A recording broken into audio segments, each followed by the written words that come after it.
कर दो करम मुर्शद मोहतरम कर दो सुभान। और यकीन कर तुम अगर उसके दीन में दाखिल हो जाओ ना, ये सारे दीन बेकार है।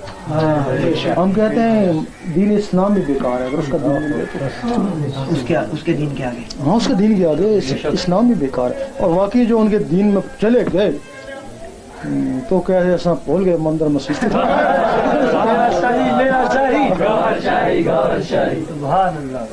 शर्त ये है कि उसका दीन मिलता है। कहा ना उन्होंने भूल गए मंदिर मस्जिद थी तो उसके दीन में चले गए तब कहा ना उसका दीन है।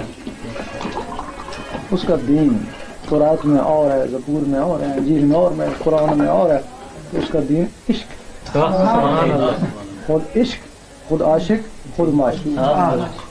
भले तू उसका आशिक बन जा, भले तू उसका माशूक बन जा, कुछ भी बन जा, बस उसके दीन में चला जा, बस फिर तेरी नमाज उसका दीदार है। उस वक्त गौस पाक ने कहा कि वहां पहुंचकर भी अगर किसी नमाज पढ़ी तो उसने कुफरान ना माना। उस वक्त कहा ना। लेकिन अब इसमें एक और भी खतरा ये भी हो गया, बहुत लोग हैं जो वहां तक पहुंचे हुए नहीं ना, तो फिर वो भी कहते हैं हम भी उसी के दीन में नमाज छोड़ देते हैं ना, तो वो गुमराही में चले जाते हैं। वो गुमराही में चले जाते हैं। नहीं समझे?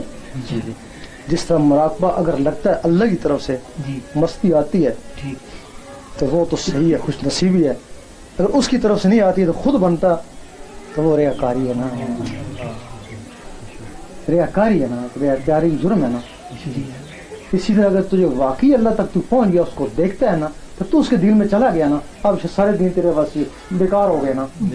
अगर पहुंचा भी नहीं कहता मैं उसमें चला गया तो फिर तू रियाकार है ना। अभी जब तक तुम्हारी मंजिल है, जब तक पहुंचे नहीं ना, तुम शरीयत से आजाद नहीं हो। ठीक है इश्क तुम्हें चला रहा है, लेकिन अब पहुंचाया नहीं ना वहां तक। तुम्हारी गाड़ी चल रही है, अभी तुम्हारी गाड़ी शरीयत की मोहताज है। जब वहां पहुंच जाना मेरे पे कोई भी नमाज ना पढ़े तो हम खुद कह गए खा ठंडे पानी से वुजू करता है, उसी को देख ले वो सही है। ऐसा हम थकते हैं जितनी टाइम 10 मिनट लगाएगा वुजू में, रुकू सुजूद में, और 10 मिनट में देख कहाँ तक तू पहुंच जाएगा, लेकिन वहां तक पहुंच जाए तो इसके लिए अगर वो शेर नमाज पढ़ना कम जनाना, और उन्होंने कहा ना ये औरतों की तरह वुजू कर रहा है, इतनी देर में उसको देखता रहता। उस स्टेज में उन्होंने कहा कि नमाज रोजा कम जनाना।